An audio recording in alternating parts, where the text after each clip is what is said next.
welcome to What's Up Kansas City. We're back here at the Southeast Community Center located in the beautiful Swope Park right here in Kansas City, Missouri. We're here at the Civil Rights Forum sponsored by the Human Relations Department of the Greater Kansas City.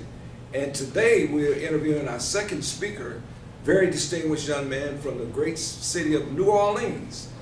Good afternoon. All right, what's up, Kansas City? What's up, Kansas City? All right. And this is James Perry. So how you doing, James? Doing well. Now, particularly good now I'm here in KC. That's good. First time here? First time here, I've been told about the barbecue. Yeah. But now I am a true believer. Oh, it's the truth. Oh yeah. It's true. Can you believe it that at one time it was only maybe 3 or 4 barbecue places in Kansas City? Something Really? like a small number.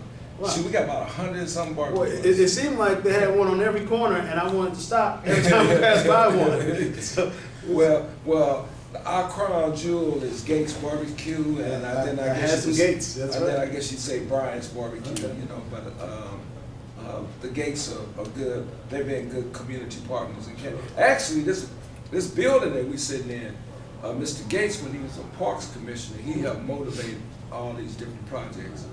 A mindset of having centers located where people community. Sure. Makes sense. Well, well, first of all, let me just say, I'm from New Orleans, where food is a fundamental part of our community. That's right. And of who we are as people. Right. And so, I travel an awful lot, and it's not that often where I meet people in a community who are able to gather and have community fun around food that actually tastes good. And so I got to tell you, I'm impressed. Good. That's I like right. that. Yeah, I like that. Because you go to some of these places, we have gumbo, we have shrimp and seafood and everything. And so, but I think I can make it on barbecue. Yeah. Kansas City barbecue. Kansas City Barbecue. Now, give us a little short bio on James Perry. Sure. I'm from the city of New Orleans, and I've been working in civil rights for really my entire professional career, and particularly working on housing issues. And my career took a really interesting turn when Hurricane Katrina hit the city, and it really changed everything for everyone from our great city, because we had to fight for our lives, and fight for our livelihoods, and fight for our communities. And despite the fact that you have government entities like FEMA and so forth who are supposed to help you to recover in that process, it really turned into a circumstance where every single person had to really commit themselves to bringing the city back. And so we took on some really difficult cases. I run a civil rights organization. We work primarily on fair housing issues. So when people experience housing discrimination, they give us a call. And so sometimes we work on cases that are related to an individual who's been discriminated against. Someone calls us because they were denied an apartment because of their race, or because of their disability, or because of their sexual orientation, and we help them. But other times we take on really big cases and we'll litigate against the city or the state or even the federal government in order to make sure that communities have equal rights and opportunities. And so that's a little bit about the work that I do. I also was a candidate in the New Orleans mayor's race, and because as much good work as we were able to do in civil rights at the Fair Housing Organization, I realized there was a lot of additional work to do. And so I've continued those political pushes to make sure that there's real opportunity in the city of New Orleans. Now, are you born and raised in New Orleans? I'm actually born in Greensboro, North Carolina, and then at the ripe old age of 1 year old, I moved to New Orleans. People in New Orleans are really, they're really picky about, whether that born and raised thing. So I try to be really honest about that. Right. But it's where I've grown up, and it's what I've known almost my entire life. So your family is there? Absolutely. And you got kids? One daughter. Her name is Parker. She's 11 going on 22. that sounds like you got the math right. Now, talk to me about public housing in New Orleans.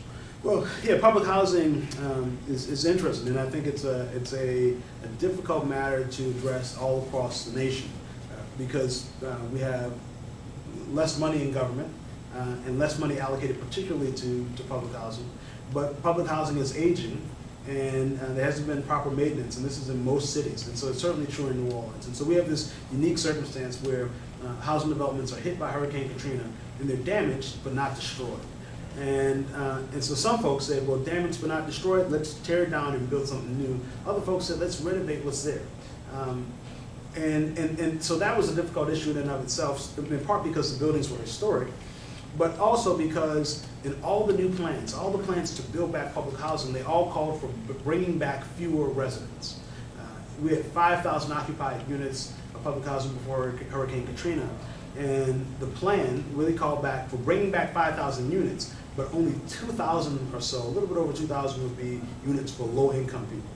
And so it's going to be less than half that would be provided for low-income residents. And so the city had a really difficult fight, and I think one of the most difficult issues in determining who we are as a city around this issue of public housing. And so at the end, the city made a really difficult change and transition and decided to demolish the majority of the public housing and build back new housing that is mixed income housing and that provides fewer opportunities for low-income residents, but in theory, those opportunities that it provides are better than the opportunities that were at the storm-damaged, old, dilapidated housing. It's still a very controversial issue, and but I think it's part of this process of recovery where you're trying to figure out what New Orleans looks like in the future. Change. Yeah. Change. Nothing remains the same. Well, change is difficult, and change is difficult. Change is always difficult, and some change is good and some change is bad, and it's hard to know which change you're dealing with until after it's already That's done. right. That's right. So that's right. And some gonna get hurt, and some gonna be okay. Absolutely. Now, what about the housing around Gentilly? What about them? Did they tear that down? So they got an awful lot of water. Houses in that neighborhood got 6 and 7 feet of water, and oftentimes those were single-family, single-story houses, and so 6 or 7 feet of water really means you have to completely rebuild the entire home. I'm happy to say that Dillard University itself has made a tremendous comeback, and I'm happy to say that the homes around Dillard University are doing pretty well considering how difficult it's been. That was a well-established neighborhood. A well-established, historically African-American community, yeah. And the Gentilly neighborhood is actually doing quite well. I actually attended a Gentilly Neighborhood Association meeting, even though I don't live in that neighborhood, probably a few months ago. And I gotta say, the community is strong, committed, and working hard, and struggling with the kinds of issues that every neighborhood does, but quite serious about making a real return and being successful as a community. Yeah, my daughter went to Dillard. Ah, okay. Yeah, I loved it, man. Yeah. She liked the school, but I wasn't there during Katrina, and she decided to come back home, and I didn't fight. Sure. Okay, because whatever she saw, she had her mind made up. Okay. Yeah, absolutely. And she stayed with my cousin Jackie over in Baton Rouge. Okay. And went to Southern that semester. Okay. Finished that semester, and then she Came just on. came on. I really wanted her because I like Dillard. Yeah, well, it's one of. That's a good school. There's not a lot of focus on the way that historically black colleges and That's universities right. have been really the backbone of the African American academic community. And and it's just an incredible tradition that comes from those communities. I like to when I talk to law students to talk about what it is to be a law student at Howard University, because the gentleman who founded the law program at Howard University really trained some of the first African American lawyers that this country has ever seen. And what he would say to those lawyers is, when you get your law degree, you have a choice as a lawyer. You can either be a parasite on society, or you can be a person who actually builds community. And so some of the lawyers who he trained were people like Thurgood Marshall, who went on to take on the Brown versus Board of Education case. But that really only comes from the kind of legal teaching that he gets at Howard University from folks who are committed to community. And I think that tradition certainly exists at Dillard, it exists at Xavier University in New Orleans, and at so many of our black colleges and universities. HBCUs. Yeah, and I think that they are a tremendous asset to our community that we don't support enough. Did you graduate from HBCU? Unfortunately, I didn't. I started at Xavier University in New Orleans, and I finished at the University of New Orleans. Okay. And sometimes I regret that I didn't finish at Xavier and make that transition. Are you a lawyer by trade? I am a lawyer by trade. I went to Loyola Law School in New Orleans. Very good. Talk to us about home ownership in New Orleans. I mean, I want to kind of let our people know about what's the home ownership like now. Well, home ownership is the bedrock of most successful communities. For most folks, of course, the biggest asset that they own is their home. It's the biggest asset that they have. And so, in theory, the more people you can get into home ownership, the more solid a community can be. And so the difficulty in New Orleans has been that even before Hurricane Katrina, the majority of people were renters rather than homeowners. And so, again, there was this question for the city about what will the city look like post-Katrina? And will we have a community that has more homeowners than renters? Will we be able to make that transition? And it was a difficult thing that I think we've ultimately been unsuccessful in doing for a few reasons. So the city goes through the 2005 Hurricane Katrina disaster, and 2 years out, as we are really quite early in our recovery process, and where a lot of homes still aren't rebuilt yet, and where we're still not sure about what the future of the levees are in New Orleans, we have this incredible crash of the financial market. And that crash of the financial market that started in 2007 during the Bush presidency was based on the unscrupulous lending practices of lenders all around the nation. And so what happens is you have all these foreclosures across the nation, and banks, seeing this financial crisis, stop making loans. They tighten up the process for getting a loan. You have to have a much higher credit score, and your qualifications have to be much stronger than they had to be before, because they're so concerned about this financial crisis. And so it puts New Orleans in this odd position of needing capital from banks, needing to be able to take out loans, but banks being extremely conservative in their willingness to lend. And so despite having a lot of programs and a lot of financial incentives for people to buy homes, it became very difficult to get banks to make the loans. So we haven't seen the kind of increase in the percentage of people who are homeowners that I think we'd like to see.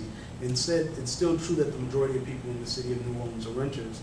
And what we're hoping is that as we enter into a new time of prosperity under the Obama administration, where we're really starting to really come out of this financial crisis that's existed for about 5 years or so, that there'll be some new opportunities, and that people will be able to make this transition into home. What about the celebrity? Was it Brad Pitt or somebody that came down and built some homes? Yeah, Brad Pitt engaged in a really incredible project in the Lower Ninth Ward, and where he built homes that were environmentally friendly and it made sense. And green, frankly. Yeah, and so raised an incredible amount of money in order to be able to do so. And but I think that they've had a lot of success, but they've also had some difficulty. They were building in the Lower Ninth Ward, where the average cost of a home before Katrina was about $90,000, and it cost them a few $100,000 to even build these homes. And so they're having some difficulty trying to find a way to do green, environmentally friendly building in the Lower Ninth Ward at a price point that people can afford. So they're still at it. I get the impression that Mr. Pitt is the kind of person that doesn't quit, and that intends to see this through until the very end. Why don't you give us a word? We are an upstart company. What's up, Kansas City? We're internet. How important is that, do you think, to you? Look, let me tell you, the internet. Talk to the camera. Let me tell you, the internet is the future. It is the way that all people are and will communicate in the future.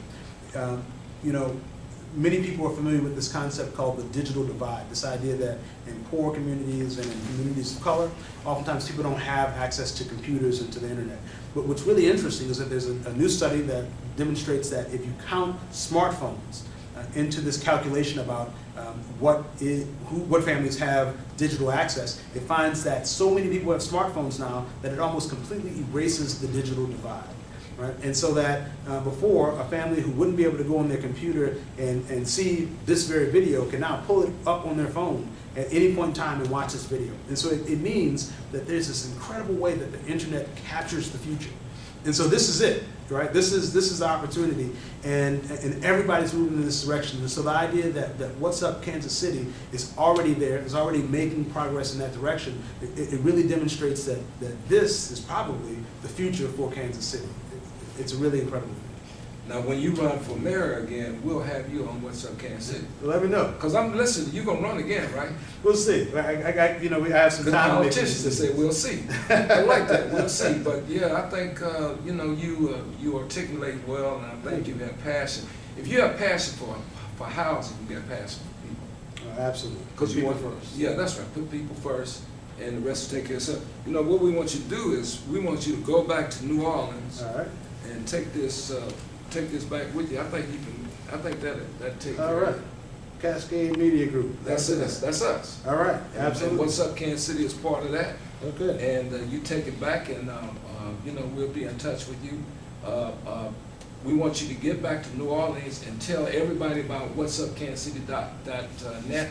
We want you to tweet it out. I'll do all that. And let everybody know about that, and we look forward to you come back to Kansas City. Excellent. But when you run for mayor, see, you can hire us to come out and do media work. Well, yeah, Absolutely. and I'm serious. Okay. Because Marlo is the man, and he's looking for a future, and he's doing a great job with us. But you know what? All right. It's been a plum pleasing pleasure today, folks. And you know, this guy right here is a good example of what I just love. And what I love is to look sharp is to be sharp. And What's Up Kansas City, and thank you very much.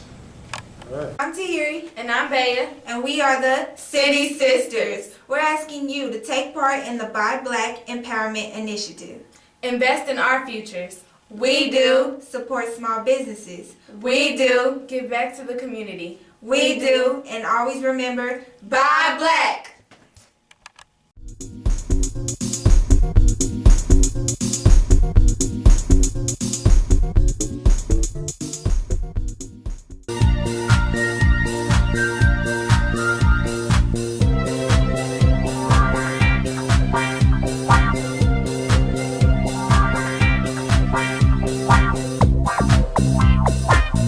Wow.